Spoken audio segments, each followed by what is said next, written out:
I'll get there. Alright guys, nandito po tayo malapit sa Manila City Hall. Of course, malapit. Sa Kartilya ng Katipunan. At saka Kartilya ng Katipunan. And of course, dito also Martial Law Memorial. So, we covered all the bases. Of course, magpasalamat tayo dito sa Kapitolyo. Pero binayad namin to, so hindi sila sponsor. Sorry talaga. Pag-usapan muna natin yung US election sa konti pang painit kasi mas exciting yung Philippines eh. So, start muna tayo sa mga maliliit na bansa. Medyo mild. Ikaw, Mark, di ba akala mo panalong-panalo si Kamala? I mean, for me to panalong-panalo sa debate, what was your take dun sa debate? Hindi, kasi we knew kung anong klaseng debater si Trump. So, we expected na talagang si Trump minsan nanlalamon, tapos minsan personal na attack. We still remember yung kay Hillary na mga debate nila na parang he was walking around Hillary, yung gano'n. Yung binubuli niya. Binubuli niya. So, we knew kung ano yung si Trump eh. Pero dito kay Kamala, so going into the debate, medyo kinakabahan tayo how she would handle going one-on-one with Trump. Tapos, you would hear reports before the debate na she was parang 1 week preparing, memorizing lines and all that. So how would she come off kapag kaharap na niya mismo si Trump? And kumaga I was pleasantly surprised. She was able to hold her own against Trump.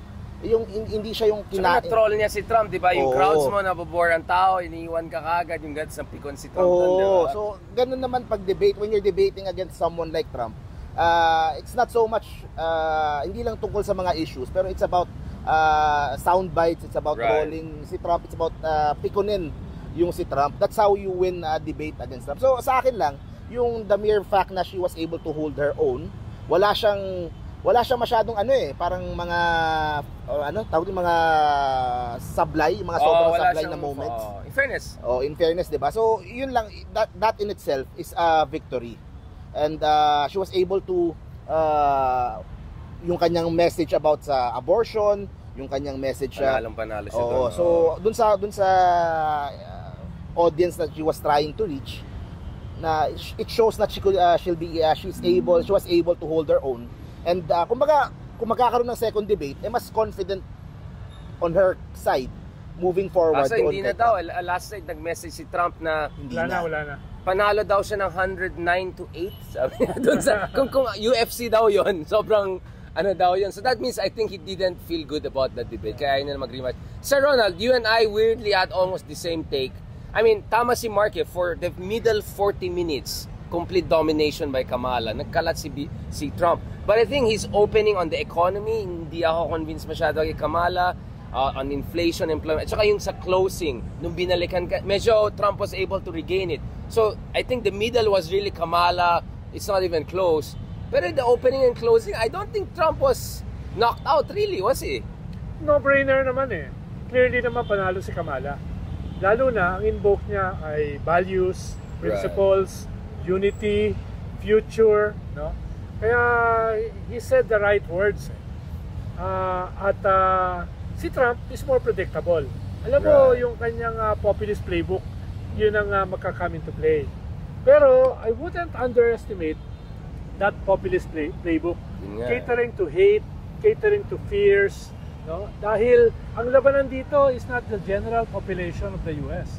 Ang labanan dito ay yung less than 3% dun sa 5 swing states na kalahati ay nandun sa border. Kaya hindi ko sigurado kung clear yung pagkatalo ni Trump dun sa 3% ng 5 swing states. Walang knockout. Dahil immigration ang issue ron eh. Inflation ang issue ron. At natatawa nga ako eh. Talagang katawa-tawa yung mga sinasabi ni Trump. Invaded by illegal migrants, millions, criminals, sabi niya, terrorists, the dogs. 25 millions, the dogs. Nakakainin yung ating pets. Ganon. Pero, dun sa mga undecided na not too intelligent voters, may traction I think, Ronald, the term there is low information voters. Diba? So hindi panalo si Kamala. Pero huwag niyo kalimutan panalo si Hillary sa popular vote, panalo si Hillary sa debate, pero talo siya sa electoral college. Panalo si Hillary sa surveys, almost all surveys panalo siya, pero talo siya pagdating ng election. But si Grace po din, nanalo ng 26. Pag debate lang, titingnan mo, Grace po, pero digong yung audience impact, di ba? Yes, parang si Gore. Definitely, clearly panalo si Gore laban kay Bush sa debate. Panalo siya sa popular vote, pero talo siya dun sa electoral college. Iba yung sistema nila eh. So, kailangan dun puntiryahin eh.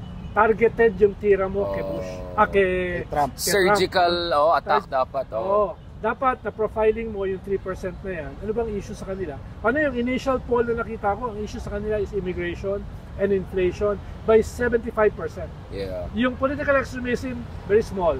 Yung healthcare, not too big. Yeah. It's about inflation and immigration. At yun yung pinupuruhan ng populist ethos, authoritarian ethos ni Trump. No? Yeah. So yun yung labanan. Kaya hindi tayo pro-Trump. Tingin ko si Trump will be bad for the US, will be bad for the world, will be bad for our region dito sa Asia. Kaya dapat nilang puntiryahin yung targeted na 3% na yan. I think, which Ronald, would even be just a few hundred votes. Kasi Ronald, I think ang misunderstanding, I want to get Mark's point of view is that dapat ang audience hindi tayo. Siyempre for us, panalo si Kamala, hindi. Ang target yung sliver of the swing vote. Hindi lang swing vote, yung sliver ng swing vote na hindi pa masyadong convinced kay Kamala sa economy and immigration. And on those 2 points, feeling ko, she didn't throw Biden under the bus enough. Kasi sa inflation, wala siyang sinasabi na I'll just help opportunity economy, small business, middle class. Sinabi siya ng konti na kung si Trump ang mananalo, tataasan niya yung taxes sa mga imported goods at dahil diyan tataas ang inflation. No? Pero yung offense yun eh. I think sa defense, she should have also explained na yung inflationary spike, di kasalanan ni Biden, ganyan. And things are going down, mga ganun. At saka yung sa immigration also. Opportunity. Sa immigration naman, feeling ko dapat mas sinabi niya na talagang agent saboteur si Trump. Tapos na yung bipartisan bill eh. Okay na sana eh. Yun lang hindi na mention. And then medyo sumablay ako nung sinabi niya Dick Cheney endorser. Like, that's not supposed to be a point of pride na neo-concert. Si Trump tuloy mukhang pacifist. Di ba parang... Pero yung bahagi nun, positive eh. Yung sinabi niya na mga staff ni Trump mismo. Yung first general. Yung ang laki ng impact. Pero wag si Dick Cheney. Wag lang si Dick Cheney. Pwede yung anak ni Dick Cheney. Si Liz. Yeah, Liz. Okay lang. Pero yun, ang maganda doon, yung mga staff ni Trump, mga officers ni Trump, ang tingin makakasama siya sa Amerika, makakasama siya sa mundo. Yun yung that was good. Kaya nga tama si Mark. Yung sa akin naman, ang punto ko naman, yung swing states na kailangan niyang panalunin. For me, parang she didn't need to hammer it down dun sa debate. Para sa akin kasi yung debate, basta wag lang siyang wag lang siyang sumablay eh. Yeah. Kasi just to keep her momentum going, kasi medyo nag-slow down yung momentum niya eh. Right.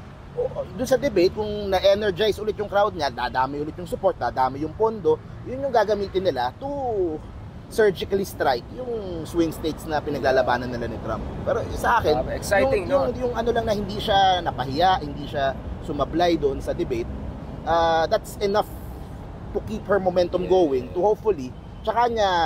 Kamala did great. Ang point ko lang is, Biden didn't do bad enough for it to be knockout, right? So parang, he won by not losing. Parang ganun nangyari. Kasi ang baba na expectation natin kay Trump. Ang kakalat. Saka yung nabanggit mo kahapon. Yeah. No, the-raise talaga ni Trump yung incumbency issues. Yes, anti-incumbent. She is Biden. Yes. She is Biden. Yun, tatatak yan eh. Tatlong beses na inulit. She is Biden. That's a very good point. Kasi, Ronald, I don't know if you saw it, there was a New York Times Siena survey just before the debate that showed more than 60% want change. Yeah. So Trump looked like the candidate of change. Sabog, pero candidate of change. Yeah. So her strategy was first to say she'll be different from Biden, and second to say Trump is not changed. It's back to even a worse past. Yes. And doon ko ni-raise, sabi ko, it's the Mar-Rojas dilemma. Di ba? In-endorse ka ni Pinoy, pero ayaw na tapos na gusto ng tao, iba na. Pero hindi matapon ni Mar-Rojas si, di ba? Ikaw, Mark, Ronald, ano masabi mo sa Mar-Rojas dilemma? Hindi, tama yun. Dahil, diba? Dahil ang sariwa sa memory ng mga tao ay yung nakaraang 3.5 years. Yun ang sariwa sa kanila. At of course, dahil incumbent ka, may masasabi sa'yo na mali. No, yung kay Trump, maraming mali, pero mas malayo. Mas malayo yung sa kanya. Kaya less yung memory dun sa mga pagkakamali niya. Kaya yung traditional na pagsisinungaling niya, no, ay nagpatuloy. Puro kasinungalingan sinasabi niya eh. Biro mo yung Wood. Na-fact check naman siya on certain occasions. Kaya in nga fairness. lumalabas na parang kakampi niya yung ABC. Yung ABC. Pero ang ginagawa lang ng ABC, yung hindi ginawa nung CNN before. Yeah, no. Na dapat On yung the spot. host pina-fact check yung On the spot, oh. halimbawa, Search yung Roe versus Wade. Yeah. Sabi, kung daw 9 months na mga baby ay pwedeng i-abort. Yeah. Paglabas daw ng baby, pwedeng patayin, no?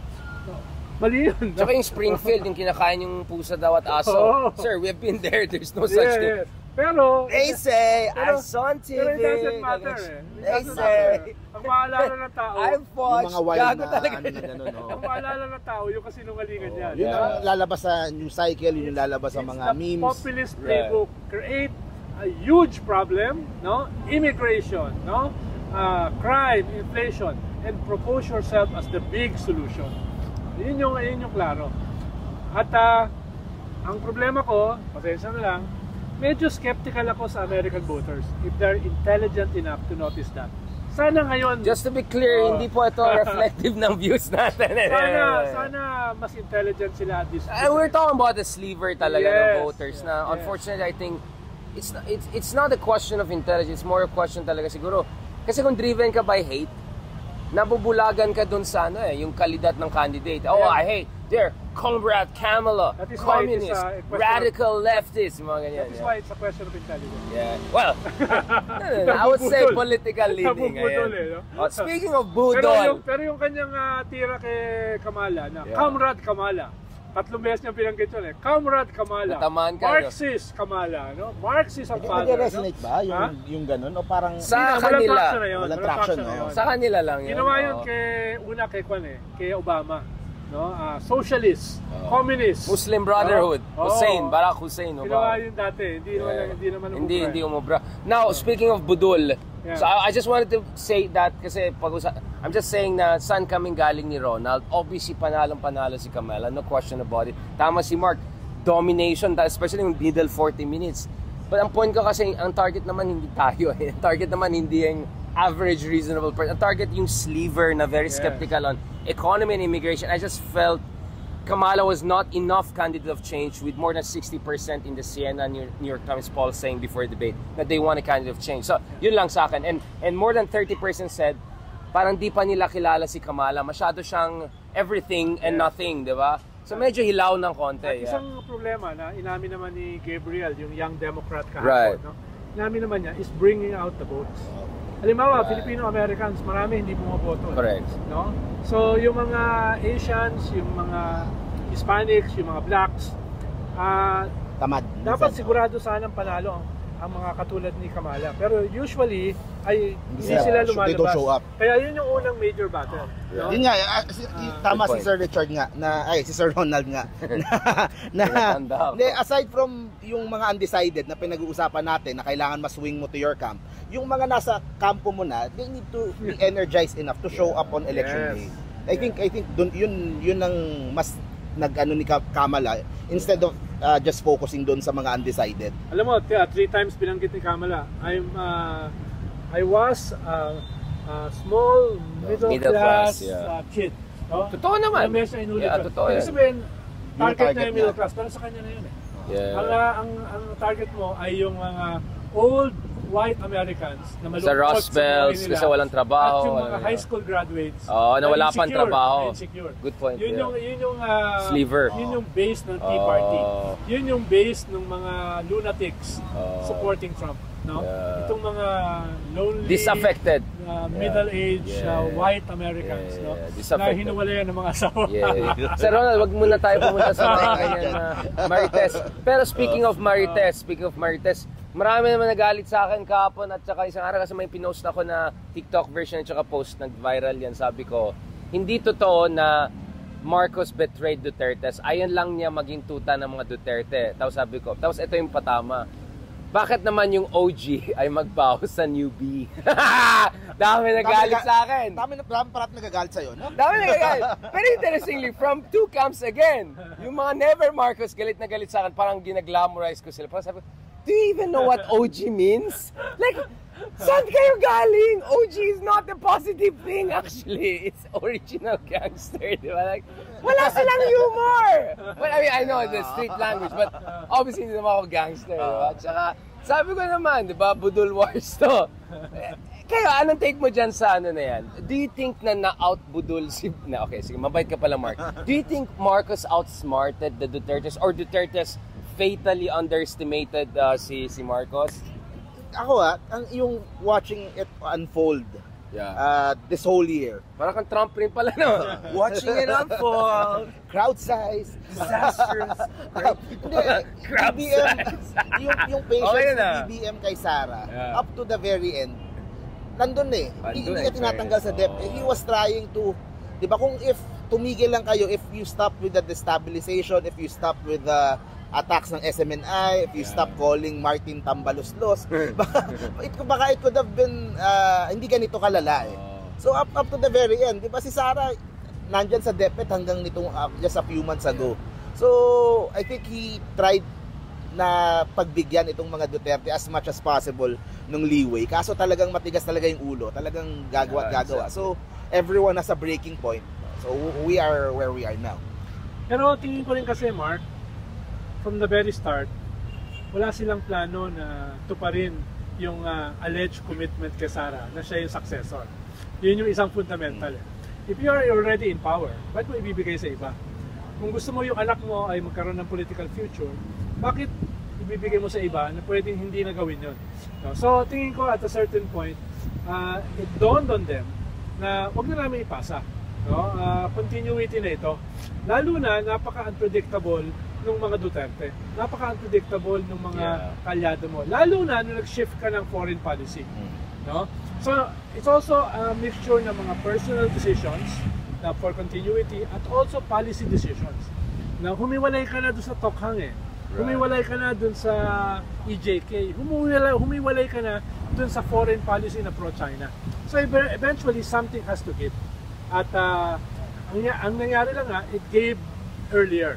Nawasak yung unity earlier. So tama si Mark na part of that was unforced error. Diba? Na, talagang, okay, papunta na tayo sa exciting part, pero binilisan nyo kasi, diba? Parang masyado ninyo na-preempt, masyadong excited, advance mag-isip.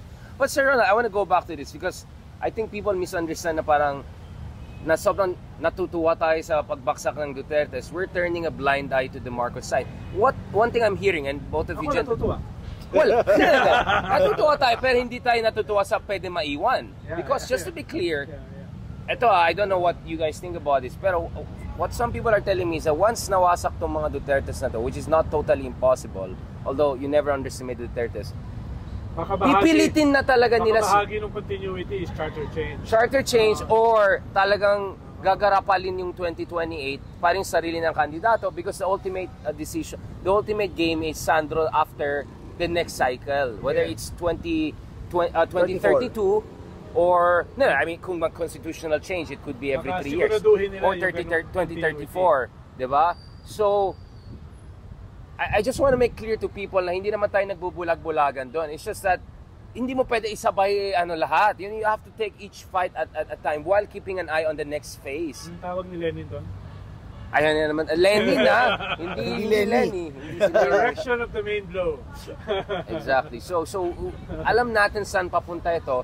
But in the meantime, the Dutertes kasi, let's be honest, I think they're the biggest threat to the Philippines constitutional democracy. And here nakikita natin yung mga pangalan ng biktima ng martial law, which we'll discuss even more. Dapat magkakaroon din ng memorial na mas marami pang namatay nung panahon ng Digong, 30,000. Now, again, it doesn't mean, we're not making moral, like saying this is okay. No, actually, indeed, it's not an either or. Yeah. Both are wrong. Absolutely horrible. I can see the name of yung mga biktima dito ng martial law by years pa and all. Dutertes are a recent threat and there is still a constant threat. While with BBM, at least thank God, hindi pa nangyari or hindi. I mean, with there's BBM, still time to yun nga at saka hindi siya katulad ng dati. Ikaw, Mark, sa tingin mo, we're being a bit too paranoid about the Tambaluslos plan daw. I don't believe na, kasi yung pinaka-crazy narinig ko is, pa-impeach both si BBM and Sara. Parang mag-VP muna siya, and then tatanggalin cousin niya. Parang sa pakasiraulo naman yung ganyan na point, di ba? Parang out of this world na yan. Sa akin naman, that's what the Dutertes want to happen. Yeah. Gusto nila na yung iba mag-focus doon sa mga Marcos instead of sa kanila. Right. Para mahati yung attention, mahati yung ano. So, sa akin, ako naman, so pinoint out ni Richard is yung martial law monument dito sa tabi namin, sa right side namin. Pero sa harapan namin, kung show mo dyan sa camera, yun naman is sa Cartilla naman. Right. Kumbaga sila Bonifacio naman, which was about yung foreign yung foreign yung mga Espanyol, imperialism and yung kumbaga yung sa freedom naman natin, which I think is very important din. Na kailangan i-consider din dito na Mark, may opening sa PCO.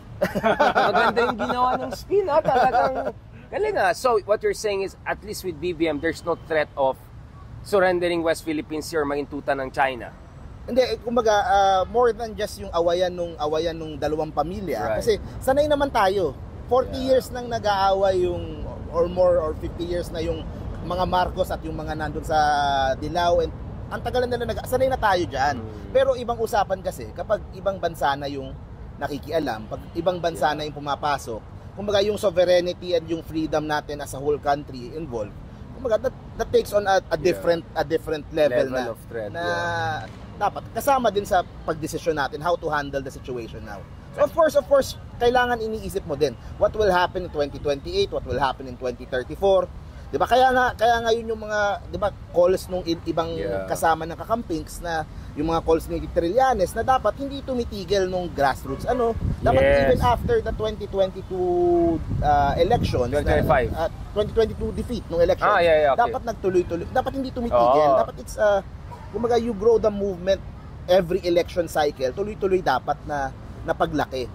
So pwede mo naman gawing sabay Pwedeng sabay. Exactly. Hindi naman mutual exclusive Right? Hindi naman mutual exclusive. Sir, I want to get back to you, so if Duterte is a 10 out of 10 threat to constitutional order and Marcos Sr. was a dictator, how do you rate Sara versus BBM in terms of threat to our democracy and constitutional order, each of them? Well, Snapshot. Hindi ko hihiwalay si Sara kay Digong. 10 out of 10 din siya. Hindi ko sila hihiwalay sa China. Sila na yung foothold dito ng China at hindi sila iiwanan. Good point, bro. Lalo na yung Pilipinas ay nasa strategic center nitong the great game, the superpower game. Nagtaka ako ba't hindi lumabas tayo sa debate malinaw naman for the US, this region is the hub of the world. And we are a key part of that hub. 2/3 of the population is here. And half of the economy is here. Half of the global economy is here. Ito yung most important trade route ngayon. At halos hindi na mention yung usapin dito. Kaya that's a huge gap dun sa debate. Well, that's why you need a second debate na more foreign policy. Hindi mangyayari. Hindi na mangyayari. Wala, that's it. That's it. Ang naiwan kasi sa foreign policy ay mas anti-democrat. Afghanistan, Ukraine and Gaza, Palestine. And a bit of China lang. Or dahil medyo mas pareho sila sa China kumpara dun sa ibang halos bansa. walang difference. Actually, yabangan lang yung kung ikaw si Trump, target mo yung mga sundalo at pamilya ng sundalo, yun ang pupuruhan mo.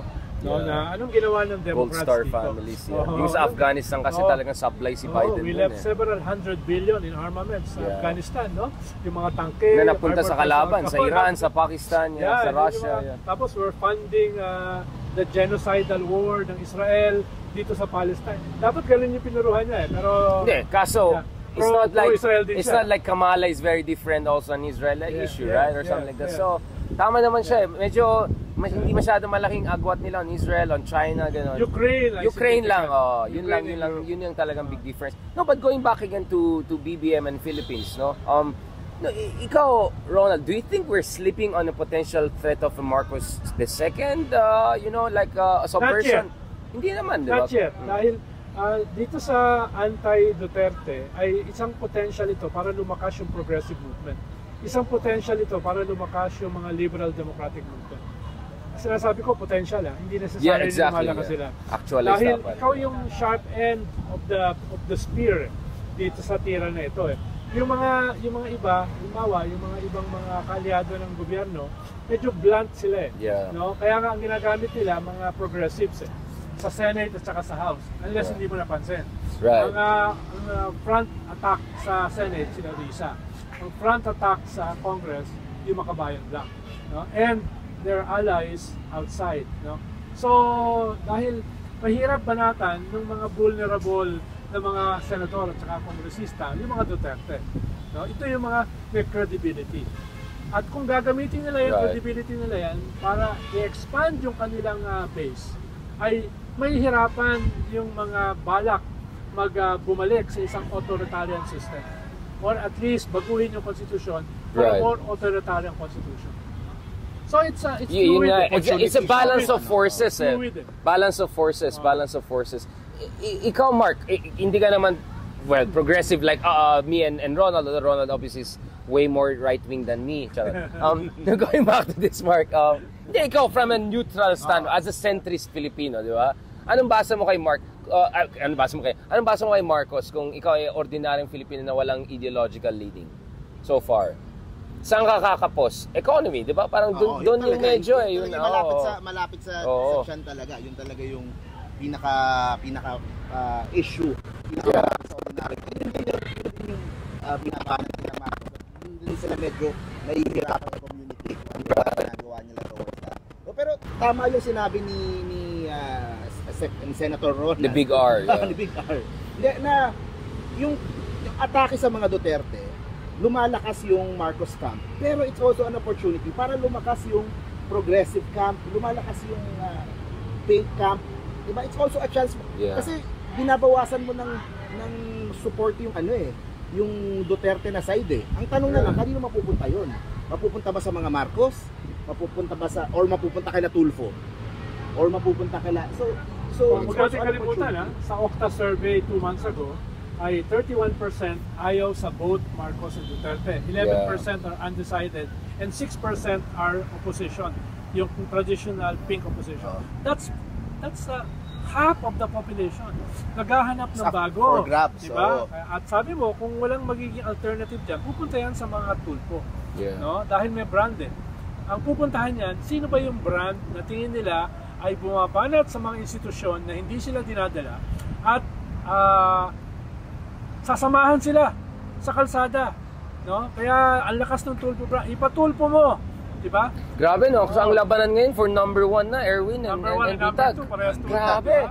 Grabe. I mean like, so hindi lang T3, ang labanan dito, sino sa kanila mag-number 1? Number 1. Oh, I think this is insane, man. Like, this is imagine mo, for insane. the first time in history, 3 magkakapatid. T3, no? Tapos, 1 or 2 of them ay viable for the president. For the president. Ikaw, how do you see that going? Hindi, ito din yung sinasabi ko kay Richard naman. Small R. Kay Small R. Sa observation ko sa progressive movement. Kasi, di ba, pag progressive, di ba, kasama dyan yung mga pro-labor, mga labor unions, mga ano. Pero bakit sa ngayon, yung lumalabas na, kung titignan mo, yung mga pro-labor, yung mga ordinaryong manggagawa, ang mas nag-aapila is yung style ni Tulfo. Correct. Diba? Yun ang napapansin ko din na maybe yung mga old style na like yung mga rally and yung mga picket, mga ganon. Of course, may ganon pa din. Hindi naman mawawala yun. You keep that, but you innovate on that. Tingnan mo yung ginagawa nila Tulfo na diretso na actionan. Kasi yung audience nila is mga security guard, mga OFW, mga factory workers na below minimum wage. Which is yun yung traditionally na dapat naliligawan nung progressive, nung pro-labor na movement na pupunta sa mga Tulfo. Kaya, di ba nabanggit ko sa'yo yung TikToker na lumalakas ngayon, yung Eli San Fernando, na kung titignan mo yung content niya, akala ko nung una, DDS, akala ko kakamping. Yun pala, pro-labor. Pero pro-labor siya, pero ang style niya is more Tulfo style. Na medyo banat-banat. Medyo banat-banat, medyo nagmumura din siya eh. Bardagulan. Which is, kumbaga, inaano mo sa panahon ngayon kasi that's the language that people, the masses now understand. Shoutout naman pala kay Sir OG Diaz, may message siya kanina sa akin. Anong daw? Go. Speaking of Bardagulan. Chika. Sir OG. I think yun yung... Yan ang OG. Yan ang OG talaga. I think yun yung lesson sa sa progressive movement Correct, na correct. dapat tignan din. Kasi yun yung audience eh. Ano yung palito, yung mga kliyente nito, yung kanilang market, ay yung dapat market ng progressive movement. Yun nga Kasi eh. yung mga galit sa mga weak institutions. And weak leaders not fighting for them enough. Oh, Yes. Greedy corporations, Yes. greedy ano. Tapos ang projection nila, sila yung kwan, sila yung solusyon, no? At dapat magkaroon ng Isumbong mo. introspection ng progressive movement. Right. Ano yung maling ginagawa natin? Ano yung dapat natin i-strengthen sa ating narrative? Dahil itong mga issues na ito, i-issues natin. Diba? Mga institusyon which is not delivering the goods para sa karaniwang tao, para sa mga mahihirap. No? So yun yung, bakit hindi sila? Pero bakit nga, Ronald? Because we're not bardagulan enough, because we're not spontaneous enough, masyadong maraming moral suasion, kulang sa, palaban. It could be all of the above. Usually kasi we speak above their heads. Yun nga We talk about platforms, principles, values. Ideological Ang hinahanap debates. nila ay quick solutions. No? Yun ang hinahanap nila. Hinahanap Straight to nila the point. The internet age, yun ang ano Yes, eh. yung quick katabi ano eh. nila, ipaglalaban sila. Diba? Yun yung, and who can speak their language. No? Hindi pwedeng doctorate yung language or masteral. No? Kinakailangan yung sa kalsada. At yun yung Pero hindi naman tayo pwede maging palamura, di ba? I mean, we wanna be... Si Tulfo naman, di naman pala mura In masyado. fairness, diba? si Sir Rafi, si Bitag, medyo iba si Bitag. Iba si Erwin. Si Erwin, interesting kasi very malumanay si Erwin. Mas ano, Pero diba, pala... Pero minumura niya mga generals. Minumura niya mga Yeah, police. once in a Hindi, while. ang tanong ko din dyan, small R, is bakit pag Yun. Boss, okay ba ako? Hindi, go lang. Bakit Okay pag ba tayo? yung isang manggagawa, inaabuso, ang unang tatakbo sa isip niya nalapitan is mga tulfo. Bakit hindi yung mga grupo na dapat yung concern nila yung, 'di ba? Kung ako yung manggagawa, below minimum ako, inaabuso ko ng amo ko, ang una at top of mind ko na tatakbuhan, tatakbo ko sa studio ni Tulfo, magreklamo ko. Parang yun yung tignan ng progressive. Pero Mark, Dapat sa I amin wanna lumalaban. push back on that. I completely agree with you. But I wanna push back in the sense that baka yung iba tumutulong din at maraming tinitulong, hindi lang nila pinapublicize masyado. Which is my point, Ronald. Medyo kailangan siguro medyo shameless ng konti siguro yung left. Kasi, anti-epal tayo. yun nga eh. Pero, hindi maiwasan. Hindi internet age eh. Pero epal is the name of the game. Just do it social well. media is Yun epal. nga eh. You just Epal have to do it overload. right. Kung wala siya sa social media, it never happened. Yun. Exactly. Never happened. Exact. That's my point. That's my point na parang, I know na ayaw So natin we ng agree on something? Ano? No. I mean, epal naman tayong lahat in our own ways. But people have to understand, if we don't epal, the wrong people will epal. If we don't epal it in our way, it will be the wrong kind of Ikaw, epal. si Richard A. Darren, if you don't epal, the wrong people will Will epal. Kaya, you go to the right people, the conyotics na palaban. Patalsikin, yung mga Could I have another, medyo Pero diba, good point Meron yun. din ako eh. isa Kung Arneo tayo, hindi tayo mag-epal.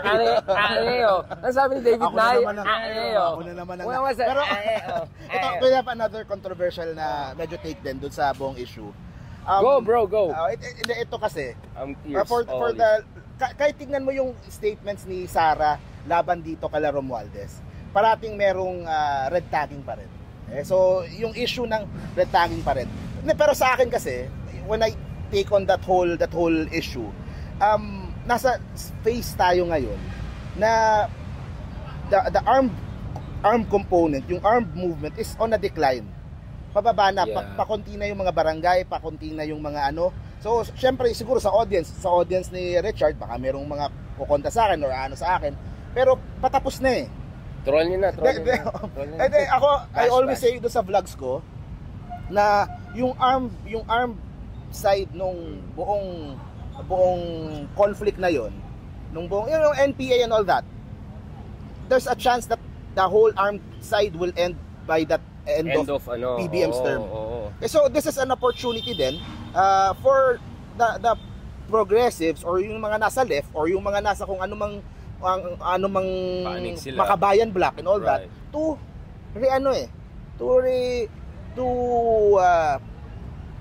hindi naman exactly rebrand pero to start over. Recalibrate Oh, ng to konti, recalibrate to kasi for the longest time yung mga tinatawag nilang red tagging, tinatawag nilang is yun ang ginagamit.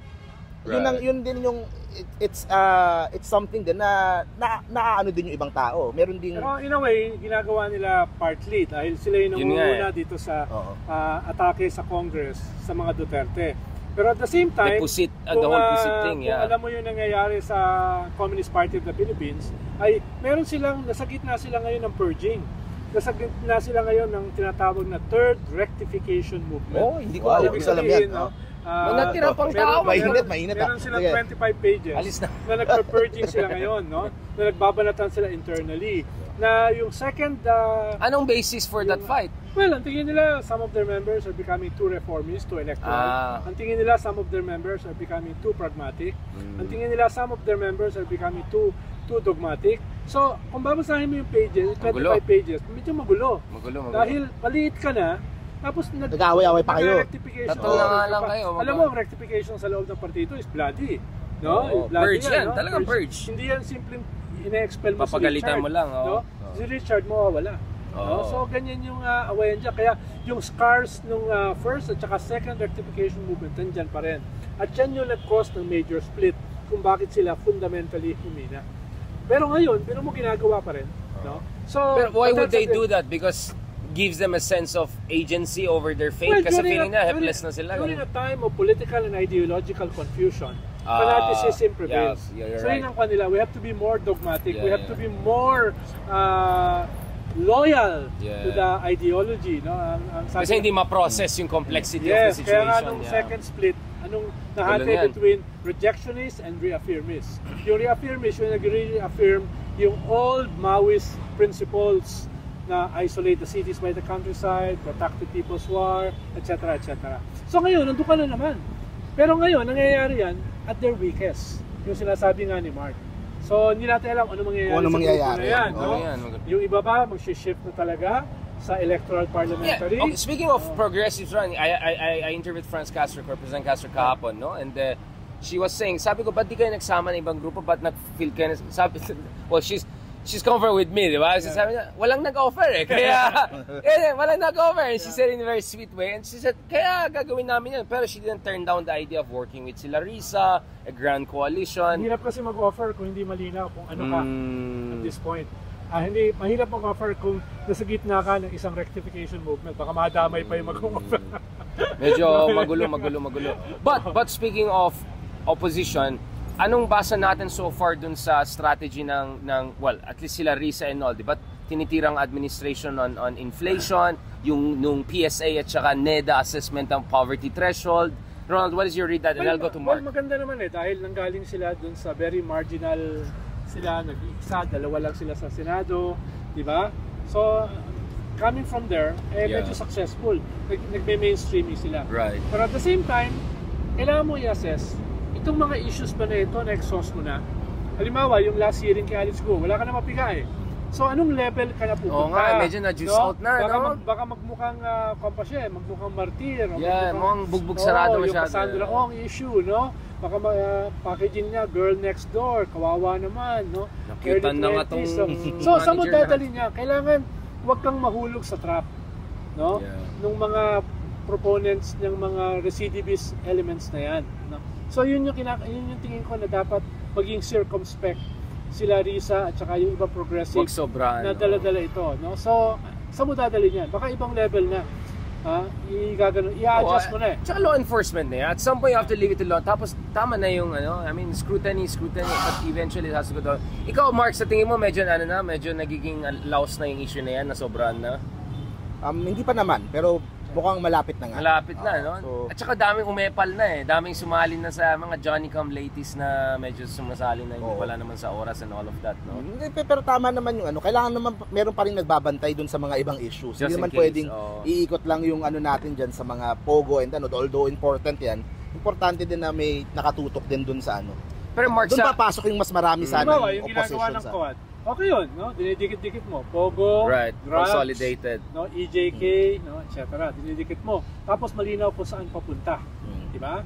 So, malinaw ba? Patapos ng September na. Malinaw sa tatay ko. Malinaw ba?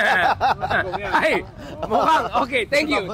Speaking of, mukhang, so ito ito na, nagpa-poll ako, no? Nagpa-scientific survey ako na naman. Ito naman, Hey Darian Service. Dami nag-vote, ha? Hindi scientific, pero marami nag-vote. Sabi ko, who is next? Wala akong sinabi. Sabi ko, who is next? Bato pick. Bato, Harry, Tatay, Sarah without H. Ang nanalo by far. By far.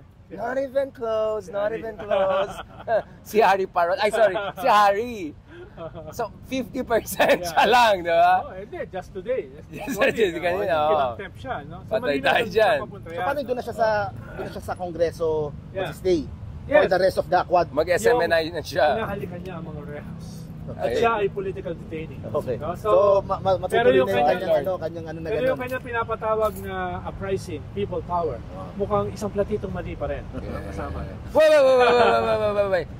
See, Ronald, if we were gonna do a serious historiographical analysis, kailan na-discover yung human rights at due process at people power ng mga DDS at Davao people? Parang bilang uso ngayon sa kanilang due process, no? Since nahuli si Hindi pa siya Kibuloy. presidente. Nag-scale up na ang EJK, kung maalala mo. Yeah. At yung height niyan, yung first year, nung nagkaroon ng... Andun pa ba kayo eh? May EJK nangyari dito, di ba? Nung after elections? Yeah. Nung hindi pa kayo nag-step down, may EJK na dito eh. Naalala ko. Yeah, nag-scale up Dito na yun. mismo. Nag-scale up na yun. No? Tapos, nag-scale up yan, yung accomplishment report ng Malacanang noong September 2017. That was just barely a year. Right. No? At 20,000 na yung patay. Grabe, no? 4,000 through legitimate police Ang operations. term nila is parang deaths under investigation, At DOI. 16,000 ay DOI. Yeah. That was 20,000. It was called an accomplishment report. Grabe, no? No? So yung bulto nangyari ng panahon na yan. At alam mo naman, Mark, kung sino kaalyado pa ng mga Duterte ng panahon na yan. Sino yung mga progresibo na I'm shocked. kaalyado, no? Ronald, I'm shocked. Diba? Ronald, Oh. I can't absorb. At nag-propose pa nga na isama yung mga NPA dyan sa sa ano yan, anti-drug operation. Ako, Ronald, ikaw Alam mo? magdi-disappear, Ronald. Baka ma-rectification ka Alam lalo mo, mamaya. Mahirap tayo mahanap eh. Ah. Mahirap tayo. We hide in plain sight on vlog. Alright, we're gonna wrap this up kasi meron pa kaming gawin very short going around here. Pag-usapan na, medyo mag-TikTok style muna kami. So, papunta na tayo sa middle part of September. Ronald, do you think impeachment is dead? Do you think ICC is alive? Ano bang prognostication natin for the coming 2 weeks? Kung hindi mangyari... Kasi because Lord De Vera sent me an audio kahapon dun sa backpedal natin, ginawa ng kanta. Backpedal Boys. Paki-explain. Sagot natin si Lord De Vera. Hindi ko napanood eh. Meron siyang sinend sa akin. Akala ko, sabi ko, anong link to? Baka troll yan. Hindi, ang sabi ko kasi ay, kung hindi mangyayari ang impeachment next week, after na yan ng midterms. Yun. At after ng midterms, magbabago na yung numero sa Senate. Ngayon kasi 3 to 4 lang ang magdedepensa kesa na sa Senate for conviction. No? Tsaka iba may kailangan sa gobyerno kasi tatakbo sila. Yes, yung mga Cayetano Leverage, nasa administrasyon na ngayon. Yung mga Villar nasa administrasyon na ngayon. But after... Tapos may parating ka na ICC. Pero after the midterms, Ibang magbabago ang usapan na complexion. yan. Dahil ang tutok na dyan is 2028. At kung yung kandidato ng administrasyon ay hindi ganun kataas at nasa top 2 pa rin si Sara, magkakaroon ng bagong realignment. At baka mahirapan ka na, kailangan mo ng 8 to 9 sa Senate. Yeah. Ngayon, sigurado ka na makakakuha ka ng enough para i-convict si Sara. Right. Ang problema, you're fighting against time, panahon. At kung nangyari yan, 1st week of September, doable. Pero ngayon kasi, kalahati na September, wala pa. Ang nag-iingay lang si Trillanes. No? At tayo. Oo. So, wala. next week, it's too late. Yeah. Ikaw, Mark, sa tingin mo, at the end of the day, BBM is still BBM in a sense na kulang talaga sa... I mean, yung tatay niya maraming ginawang masama. We can see the victims. I don't mean it in that way. I mean it in terms of... Kasi, di ba yung sabi ni Walter Emerson, if you strike at the king, make sure, di ba, you finish the business. Otherwise, kung bumalik yan, yari ka, yayarihin sila. Regicide. Oo, Mark. Ikaw, Mark, anong... Sa tingin mo, ano... Yung terms na to? Napanood niyo yung kay Christian Esguerra kagabi? Yung interview kay Hindi ako Trillanes? nanonood ng kabilang channel kasi nasa healthy competition mode kami. Bro naman, napaka-sensitive naman. Sensitive naman yung talong mo. Hindi, joke lang, Sorry, joke lang. I said the C-word. Ayun. Ayun. Ako nga, lang. natipitik pag tumatawid O hindi si Christian nga. Ang dami kong tinatawiran na channel, yun ang problema. Oy, nag-comment si Christian naman, sabi, ano sinasabi ni Ronald? Doon sa isang ano natin, sabi ko, ayan, sinisiraan ka. You were saying, Yun, so kaibigan natin yan si so boss. sa interview kagabi, sinabi ni with Trillanes to, di ba? oo. Tinatag pa ako eh. So sinabi ni Trillanes na kung walang congressman ang magpa-file in the coming days ang sinabi siya na magpa-file. Yun. So definitely. So ako Mukhang mangyari yan, merong magpa-file ng By Friday. in the coming days So it would be next week. So kasi malamang yung interview was kagabi, Wednesday night. So siguro bibigyan niya na ilang araw Monday, yung mga congressman. siguro, Monday. Kung may magpa-file, siguro Monday, Tuesday or Wednesday, one of those days, siya na naman yung magpa-file. Si Fres Castro kahapon, sabi niya, bukas din kami kung gusto mag-petition.